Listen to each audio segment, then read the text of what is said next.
Hello students, welcome to Gurukulam Center. இன்னைக்கு நம்ம பார்க்க போகிறது 11th ஸ்டாண்டர்ட் பயாலஜியில் breathing and exchange of gases டாப்பிக்கில் நெக்ஸ்ட் லாஸ்ட் டாபிக் வீடியோ தான் எக்ஸ்சேஞ்ச் ஆஃப் கேஸஸும் நெக்ஸ்ட் டிரான்ஸ்போர்ட் ஆஃப் கேஸஸ் அதுக்கப்புறம் ரெகுலேஷன்ஸ் ப்ளஸ் டிசீஸ் இது எல்லாத்தையுமே டீட்டெயிலாக நம்ம பார்க்க போகிறோம். ஓகே, ஸோ கேஸியஸ் எக்ஸ்சேஞ்ச் அப்படின்றது மெயினாக எந்த இடத்துல நடக்கும் அப்படின்னா அல்வியாலை அப்படின்ற பார்ட்டில். ஓகேவா, கேஸியஸ் எக்ஸ்சேஞ்ச் அப்படின்றது அல்வியாலை அப்படின்ற பார்ட்டில் வந்து நடக்குது அப்படின்றத சொல்கிறேன். ஓகேவா, ஸோ இந்த கேஸியஸ் எக்ஸ்சேஞ்ச் வந்து எதுக்கும் பிட்வீனில் நடக்கும் அப்படின்னா பிட்வீன் பிளட் அண்ட் டிஷ்யூக்கு பிட்வீன்ல இந்த கேஸியஸ் எக்ஸ்சேஞ்ச் ப்ராசஸ் வந்து நடக்குது அப்படின்னு சொல்றாங்க. ஓகேவா, ஸோ அப்போ ஆக்சிஜனும் கார்பன் டை ஆக்சைடும் எக்ஸ்சேஞ்ச் ஆகுது பை சிம்பிள் டிஃப்யூஷன் மூலமா. ஸோ எதை பேஸ் பண்ணி அப்படின்னா ப்ரெஷர் கிரேடியன்ட்டை பேஸ் பண்ணி இதை இங்கே சொல்றாங்க. ஓகேவா, ஆக்சிஜனும் கார்பன் டை ஆக்சைடும் இந்த ப்ரெஷர் கிரேடியன்ட்டை பேஸ் பண்ணி என்ன பண்றாங்க அப்படின்னா சிம்பிள் டிஃப்யூஷன் மூலமா கேஸஸ் எக்ஸ்சேஞ்ச் ஆகுதுன்றதை இங்கே சொல்கிறாங்க. ஓகேவா, அது போக கேஸஸோட சாலிபிலிட்டி அதே மாதிரி மெம்பரேனோட திக்னஸ். இங்கே மெம்பரேன் அப்படின்றது எதை சொல்லுவாங்கன்னா அல்வியாலை. ஓகேவா, அந்த அல்வியாலர் மெம்பரேனோட திக்னஸை பொறுத்தும் கேஸியஸோட சாலிபிலிட்டியை பொறுத்து டிஃப்யூஷன்ஸ் அப்படின்றது நடக்குது. இதனாவே ஒரு இம்பார்ட்டன்ட் ஃபேக்டர்ஸ் அப்படின்னு சொல்கிறாங்க. ஓகேவா, ஸோ சப்போஸ் இந்த ஃபேக்டர்ஸ் மூலமா என்ன ஆகும் அப்படின்னா இந்த டிஃப்யூஷன்ஸ் அப்படின்றது சம் அஃபெக்ட் ப்ராசஸ் நடக்கலாம்ன்றதை இங்கே சொல்லியிருக்காங்க. ஓகேவா, ஸோ அல்வியாலை அப்படின்றது பிரைமரி சைட் ஃபார் கேஸஸ் எக்ஸ்சேஞ்சுக்கு. இந்த கேஸஸ் எக்ஸ்சேஞ்ச் அப்படின்றது எதுக்கும் பிட்வீனில் நடக்குது அப்படின்னா பிளட்டுக்கும் டிஷ்யூக்கும் பிட்வீனில் நடக்குது அப்படின்னு சொல்கிறாங்க. ஓகேவா, இந்த ஆக்சிஜனும் கார்பன் டை ஆக்சைடும் எக்ஸ்சேஞ்ச் ஆகுது ப்ரெஷர் ஆர் கான்சன்ட்ரேஷன் கிரேடியன்ட்டை பேஸ் பண்ணி இந்த oxygen and carbon di oxide diffusion process மூலிமா எக்ஸ்சேஞ்ச் வந்து ப்ராசஸ் நடக்குது அப்படின்னு சொல்கிறாங்க. கேஸஸோட சாலிபிலிட்டி அதே மாதிரி மெம்பரேனோட திக்னஸை பேஸ் பண்ணி டிஃப்யூஷன் ப்ராசஸ் வந்து நடக்குதுன்றதை இங்கே சொல்கிறாங்க. ஓகேவா, அப்போது இங்கே வந்து மிக்சர் ஆஃப் கேஸஸை வந்து நம்ம வந்து இங்கே என்ன சொல்லுவாங்க அப்படின்னா டோட்டல் கேஸஸ். அந்த மிக்சர் ஆஃப் கேஸஸில் இருக்கிற இண்டிவிஜுவல் கேஸஸோட ப்ரெஷரை வந்து இங்கே என்னன்னு சொல்லுவாங்கன்னா பார்ஷியல் ப்ரெஷர் அப்படின்னு சொல்கிறாங்க. ஓகேவா, ஸோ டோட்டல் கேஸஸில் இண்டிவிஜுவல் கேஸஸோட டோட்டல் அந்த மிக்சர் ஆஃப் கேஸஸில் உள்ள அந்த இதில் இண்டிவிஜுவல் கேஸஸோட ப்ரெஷரை வந்து இங்கே என்னன்னு சொல்கிறாங்க பார்ஷியல் ப்ரெஷர் அப்படின்னு சொல்கிறாங்க. Partial pressure of oxygen and partial pressure of carbon dioxide அப்படின்றத இங்கே சொல்லியிருக்காங்க. ஓகேவா, ஸோ இங்கே வந்து நம்மளுக்கு டேபிளில் மென்ஷன் பண்ணியிருக்காங்க. ஸோ இதோட கிரேடியன்ட் பார்ஷியல் ப்ரெஷரோட லெவலை வந்து இங்கே மென்ஷன் பண்ணியிருக்காங்க. ஸோ ஆக்சிஜனோட அட்மாஸ்பரிக் ஏரில் எவ்வளோ இருக்கும் அப்படின்னா 159. கார்பன் டை ஆக்சைடு வந்து 0.3 வந்து இருக்குது. அல்வியாலையில் பார்த்தோம் அப்படின்னா ஆக்சிஜன் வந்து 104, கார்பன் டை ஆக்சைடு வந்து 40.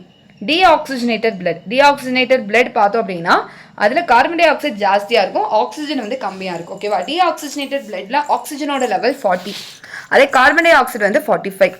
Oxygenated blood, so oxygenated blood அப்படின்னா ஆக்சிஜன் ஜாஸ்தியாக இருக்கும். ஓகேவா, ஆக்சிஜனேட்டட் பிளட் வந்து ஆக்சிஜன் வந்து 95, கார்பன் டை ஆக்சைடு வந்து இங்கே என்னன்னா 40ன்றதை இங்கே சொல்லியிருக்காங்க. டிஷ்யூவில் வந்து 40, 45. ஓகேவா, ஸோ இங்கே வந்து என்ன இருக்கும் அப்படின்னா இங்கே பார்த்தீங்கன்னா கார்பன் டை ஆக்சைடு லெவல் பார்த்தீங்கன்னா இது அப்படியே ஆப்போசிட்டாக இருக்கும். அல்வியாலை டு பிளட் பார்த்தோம் அப்படின்னா 40 to 45, பிளட் டு அல்வியாலைக்கும் 40 to 45. ஓகேவா, ஸோ இந்த மாதிரி வந்து இங்கே கொடுத்துருக்காங்க. இதை டீட்டெயிலாக நீங்கள் பார்க்க போகிறோம். சரிங்களா, ஸோ ஆப்போசிட் டைரக்ஷன்ஸில் இருக்குது அந்த கிரேடியன்ட் லெவல் வந்து ஆப்போசிட் டைரக்ஷனில் இருக்குது. ஃப்ரம் டிஷ்யூ டு பிளட்டுக்கும் பிளட் டு அல்வியாலைக்கும் 40 to 45. From tissue to blood பார்த்தோம் அப்படின்னா டிஷ்யூ டு பிளட் சரிங்களா 40 to 45, அல்வியாலைக்கும் பிளட்டுக்கும் 40 to 45. ஓகேவா, ஸோ இந்த மாதிரி ஆப்போசிட் டைரக்ஷனில் இருக்குது, இது ஒரு கண்டிஷன். சரிங்களா, அதே மாதிரி கார்பன் டை ஆக்சைடோட சாலிபிலிட்டி வந்து பார்த்தோம் அப்படின்னா ஆக்சிஜனை கம்பேர் பண்ணும்போது 20 to 25 டைம்ஸ் வந்து என்ன இருக்கும் அப்படின்னா ஹையராக இருக்கும்ன்றதை சொல்கிறாங்க. ஆக்சிஜனோட சாலிபிலிட்டியை கம்பேர் பண்ணும்போது கார்பன் டை ஆக்சைடோட சாலிபிலிட்டி வந்து 20 to 25 டைம்ஸ் ஹையராக இருக்குமா. ஓகேவா, அதே மாதிரி வந்து ஆக்சிஜனை கம்பேர் பண்ணும்போது கார்பன் டை ஆக்சைடோட பார்ஷியல் ப்ரெஷர் வந்து பெர் யூனிட் டிஃபரன்ஸ்க்கு ஹையராக இருக்கிறனால இது ஒரு கண்டிஷன். ஓகேவா, இது 3 கண்டிஷன் டிஃப்யூஷன் ப்ராசஸ்க்கு சொல்கிறாங்க. கார்பன் டை ஆக்சைடோட கிரேடியன் ஆப்போசிட் டைரக்ஷனில் இருக்குது ஃப்ரம் டிஷ்யூ டு பிளட்டுக்கும் பிளட் டு அல்வியாலைக்கும். அதே மாதிரி வந்து ஆக்சிஜனை கம்பேர் பண்ணும்போது கார்பன் டை ஆக்சைடோட சாலிபிலிட்டி வந்து 20 to 25 டைம்ஸ் ஹையராக இருக்குது. சரிங்களா, அதே மாதிரி வந்து ஆக்சிஜனை கம்பேர் பண்ணும்போது கார்பன் டை ஆக்சைடோட பார்ஷியல் ப்ரெஷரோட வால்யூம் வந்து பெர் யூனிட் டிஃபரன்ஸ்க்கு ஹையராக இருக்குது. ஸோ இதெல்லாமே ஒரு இந்த மாதிரி கண்டிஷன்ஸ் இருக்கறனால டிஃப்யூஷன் ப்ராசஸ் பண்ணுறதுக்கு கொஞ்சம் ஈஸியஸ்ட் வே. அதே மாதிரி டிஃப்யூஷன் மெம்பரேன் ஆல்வியாலர் மெம்பரேன் வந்து 3 லேயர்ஸ்ன்றதை சொல்லுவாங்க. ஒன்று வந்து ஸ்குவாமஸ் எபித்திலியம், 2வது லேயர் எண்டோதீலியம், 3வது வந்து பேஸ்மெண்ட் மெம்பரேன் அப்படின்றத சொல்லுவாங்க. ஓகேவா, ஸோ ஃபஸ்ட்டு வந்து இது வந்து ஸ்குவாமஸ். ஸோ இங்கே கொடுத்துருப்பாங்க. ஸோ ஃபஸ்ட்டு வந்து ஸ்குவாமஸ், அதுக்கப்புறம் பேஸ்மெண்ட், அதுக்கப்புறம் எண்டோத்தீலியம் அப்படின்றத இங்கே சொல்லியிருப்பாங்க. சரிங்களா? அதே மாதிரி இந்த 3 லேயர்ஸ் இருக்குது அப்படின்னா இந்த 3 லேயர்ஸோட டோட்டல் திக்னஸ் பார்த்தோம் அப்படின்னா லெஸ் தென் அ மில்லிமீட்டர். மில்லிமீட்டரே சிறுசு, அதை விட லெஸ் தென்னாக இருக்குமா. ஸோ இந்த மாதிரி இருக்கிறனால ஈஸியாக வந்து என்ன ஆகுது அப்படின்னா ஆக்சிஜனும் கார்பன் டை ஆக்சைடும் டிஃப்யூஷன்ஸ் ஆகிறாங்க from alveoli to tissue, from tissue to alveoli. அல்வியாலையில் கார்பன் டை ஆக்சைடு லெவல் கம்மியாக இருக்கும், ஆக்சிஜன் லெவல் ஜாஸ்தியாக இருக்கும். அதே மாதிரி டிஷ்யூவில் கார்பன் டை ஆக்சைடு லெவல் ஜாஸ்தியாக இருக்குது, ஆக்சிஜன் லெவல் என்ன ஆகும், கம்மியாக இருக்கும். ஸோ இந்த மாதிரி இந்த கண்டிஷன்ஸ்லாம் இருக்கிறனால ஈஸியாக வந்து என்ன ஆகுது, ஆக்சிஜனும் கார்பன் டை ஆக்சைடும் டிஃப்யூஷன்ஸ் ஆகிறாங்கன்றதை இங்கே கொடுத்துருக்காங்க. ஓகேவா? ஸோ நெக்ஸ்ட்டு பார்க்க போகிறது transport of gas. So gaseous transport அப்படின்றது மெயினாக வந்து பிளட் அப்படின்ற ஒரு மீடியம் மூலியமாக தான் என்ன ஆகும் அப்படின்னா ஆக்சிஜனும் கார்பன் டை ஆக்சைடும் டிரான்ஸ்போர்ட் ஆகுது. ஓகேவா? 97% ஆக்சிஜன் வந்து த்ரூ ஆர்பிசி மூலயமா, 97% ஆக்சிஜன் ஸோ ஆர்பிசி மூலியமாக வந்து டிரான்ஸ்போர்ட் ஆகிறாங்க. ரிமைனிங் 3% ஆக்சிஜன் வந்து டிசால்வ்டு ஸ்டேட் பிளாஸ்மா மூலயமா என்ன ஆகும் அப்படின்னா இந்த ரிமைனிங் 3% ஆக்சிஜன் வந்து டிரான்ஸ்போர்ட் ஆகுது. இதை தான் இங்கே சொல்லியிருக்காங்க. அதே மாதிரி 20 to 25% கார்பன் டை ஆக்சைடு வந்து ஆர்பிசி மூலமாகவும், ஸோ அப்போ 20 to 25% கார்பன் டை ஆக்சைடு வந்து ஆர்பிசி மூலமாக போடுது அப்படின்னா கார்பமினோ ஹீமோகுளோபின் இதை தான் இங்கே சொல்லுவாங்க. 20 to 25% கார்பன் டை ஆக்சைடு வந்து ஆர்பிசி மூலமாக பண்ணுறதுனால கார்பன் டை ஆக்சைடு ஹீமோகுளோபின் சேர்ந்துச்சுன்னா அது கார்பமினோ ஹீமோகுளோபின் அப்படின்னு சொல்லுவாங்க. அதே வந்து 97% வந்து ஆக்சிஜன் வந்து ஆர்பிசி மூலமா டிரான்ஸ்போர்ட் ஆகுதுன்னு சொல்கிறோம்ல, ஸோ அப்போ அதை வந்து ஆக்சி ஹீமோகுளோபின் அப்படின்றத சொல்லுவாங்க. அதே மாதிரி வந்து மேஜராக கார்பன் டை ஆக்சைடு எந்த ஃபார்மேஷனில் டிரான்ஸ்போர்ட் ஆகும் அப்படின்னா பைகார்பனேட் ஃபார்மேஷனில். ஓகேவா? அதே மாதிரி 7% கார்பன் டை ஆக்சைடு வந்து பிளாஸ்மா மூலமா இன் டிசால்வ்டு ஸ்டேட். இது very very important, NEET exam point of வியூவில் உங்களுக்கு கேட்பாங்க. ஓகேவா? So oxygen carbon dioxide blood அப்படின்ற ஒரு மீடியம் மூலிமா டிரான்ஸ்போர்ட் ஆகுது. அதில் ஆக்சிஜன் எடுத்துட்டோம் அப்படின்னா 97% வந்து ஆர்பிசி மூலமாகவும், ரிமைனிங் 3% ஆக்சிஜன் வந்து பிளாஸ்மா மூலமாகவும் டிரான்ஸ்போர்ட் ஆகுது.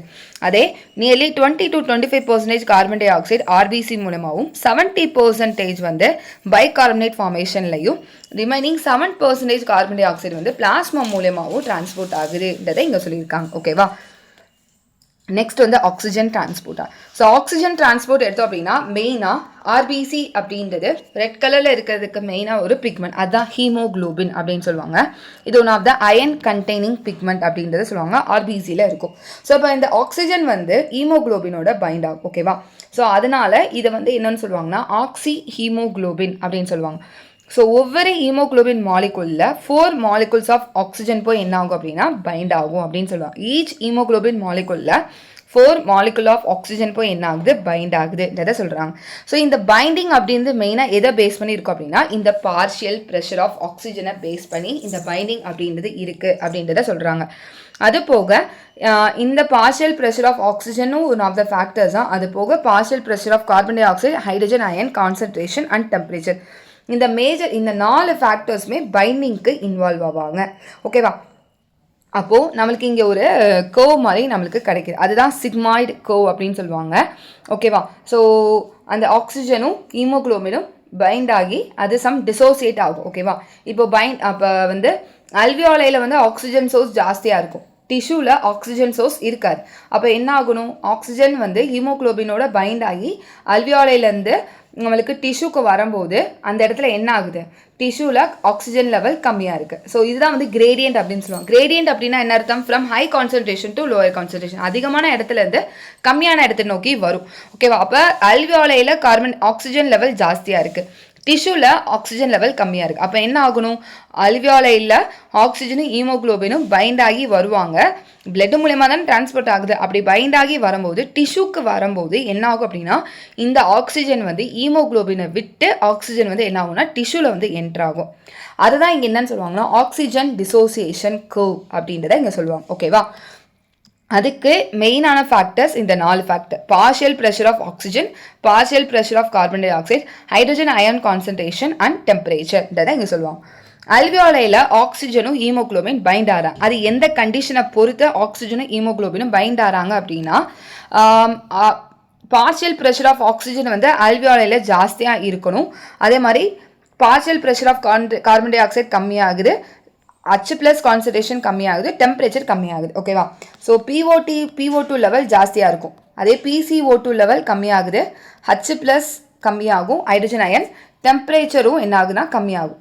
இது அல்வியோலையில் இந்த மாதிரி கண்டிஷன்ஸ் இருக்கும்போது அல்வியோலையில் ஆக்சிஜன் போய் என்ன பண்ணுறாங்க, ஹீமோகுளோபினோட பைண்ட் ஆகிறாங்க. அதே டிஷ்யூக்கு வரும்போது என்ன ஆகும் அப்படின்னா PO2 லெவல் கம்மியாகும், இவங்க எல்லாமே ஜாஸ்தியாக இருப்பாங்க டிஷ்யூவில். அப்போ என்ன ஆகும், ஈஸியாக வந்து டிஷ்யூக்கு வரும்போது அந்த ஆக்சிஜனும் ஹீமோகுளோபின் பைண்ட் ஆனது டிஷ்யூக்கு வரும்போது என்ன ஆகும், ஹீமோகுளோபினை விட்டு ஆக்சிஜன் வந்து என்ன ஆகுது, ரிலீஸ் ஆகுதுன்றதை இங்கே சொல்லியிருக்காங்க. ஸோ அப்படி வரது தான் இந்த ஆக்சிஜன் டிசோசியேஷன் கர்வ் அப்படின்றத இங்கே சொல்கிறாங்க. ஓகேவா? ஸோ இதுதான் இந்த ப்ராசஸ், மற்றபடி வேறு எதுவும் கிடையாது. ஸோ அப்போ every 100 ml of oxygenated blood, ஒரு 100 ml ஆஃப் ஆக்சிஜனேட்டட் பிளட் எடுத்து பார்த்தோம் அப்படின்னா 5 ml ஆஃப் ஆக்சிஜன் வந்து என்ன ஆகும் அப்படின்னா டிஷ்யூவில் வந்து என்ன ஆகுது, ரிலீஸ் ஆகுது அண்டர் நார்மல் ஃபிசியாலஜிக்கல் கண்டிஷனை பொறுத்துன்றதை இங்கே சொல்கிறாங்க. 100 ml ஆஃப் ஆக்சிஜனேட்டட் பிளட் வந்து 100 ml ஆஃப் ஆக்சிஜனேட்டட் பிளட் எடுத்து பார்த்தோம் அப்படின்னா அதில் 5 ml ஆஃப் ஆக்சிஜன் வந்து டிஷ்யூவில் வந்து என்ன ஆகுமா, ரிலீஸ் ஆகும்ன்றதை இங்கே சொல்கிறாங்க. இது நார்மல் ஃபிசியாலஜிக்கல் கண்டிஷன் இருந்துச்சுன்னா. ஸோ இதுதான் வந்து ஆக்சிஜனோட டிரான்ஸ்போர்ட்டாக இங்கே கொடுத்துருக்காங்க. ஓகேவா? ஸோ ஆக்சிஜன் எவ்ரி ஹீமோகுளோபின் மாலிகுல, ஈச் ஹீமோகுளோபின் மாலிகுல எத்தனை மாலிகுல் ஆஃப் ஆக்சிஜன் பைண்ட் ஆகுது அப்படின்னா 4 மாலிகுல்ஸ் ஆஃப் ஆக்சிஜன் போய் என்ன ஆகும் அப்படின்னா பைண்ட் ஆகும் அப்படின்னு சொல்கிறாங்க.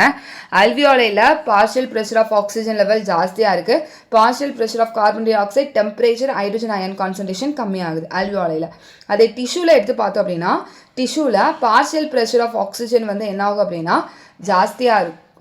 டிஷ்யூவில் வந்து பார்ஷியல் ப்ரெஷர் ஆஃப் ஆக்சிஜன் கம்மியாகும், கார்பன் டை ஆக்சைடு அதுக்கப்புறம் வந்து நெக்ஸ்ட்டு வந்து carbon dioxide temperature hydrogen ion concentration என்ன ஆகுது, கம்மியாகுது, அதிகமாக இருக்கும். ஓகேவா?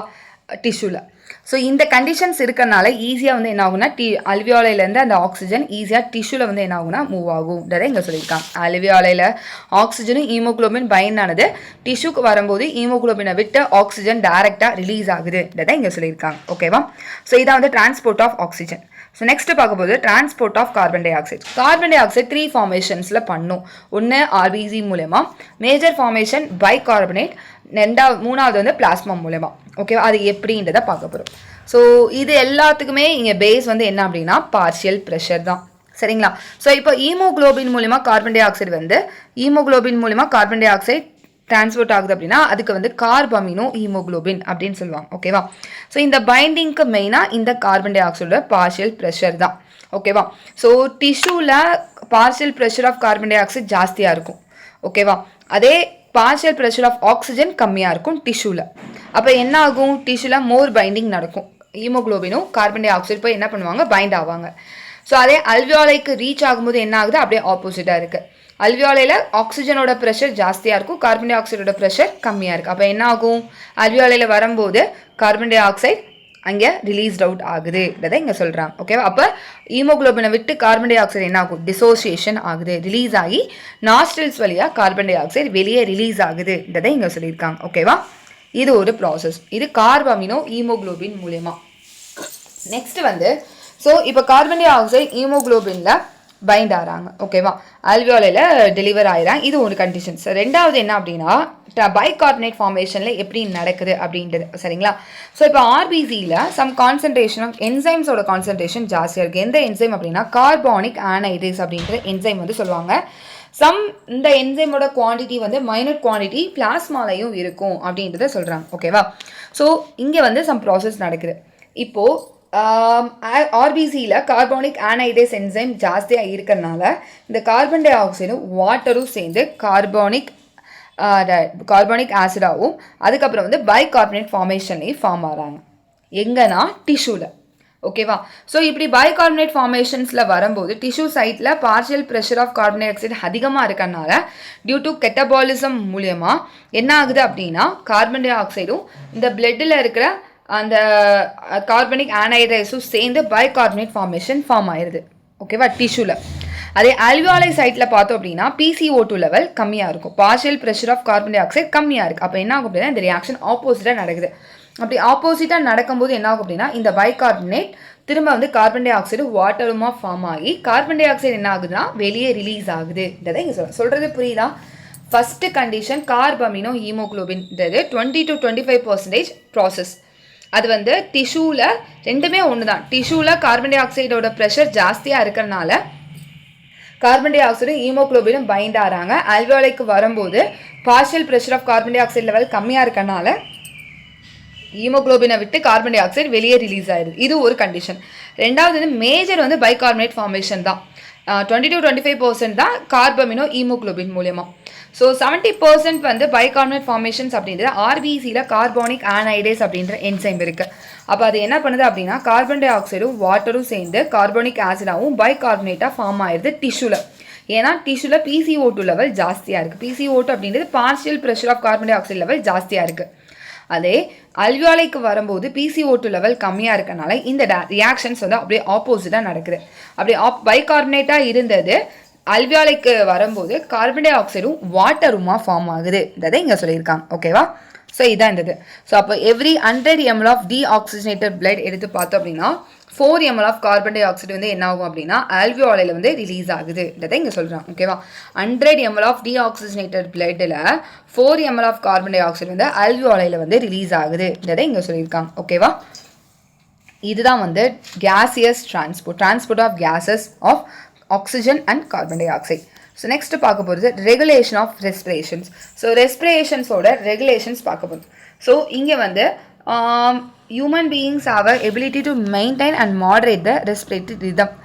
ஸோ நம்மளோட ரெஸ்பிரேஷன் ப்ராசஸ் பார்த்தோம் அப்படின்னா இது வந்து இன்வாலண்ட்ரி. ஓகேவா? நார்மலாக அதுவாகவே இந்த ப்ராசஸ் வந்து நடந்துகிட்டே இருக்கும். பட் கண்ட்ரோல் அப்படின்றது பிரெயினில் வந்து இருக்கும்.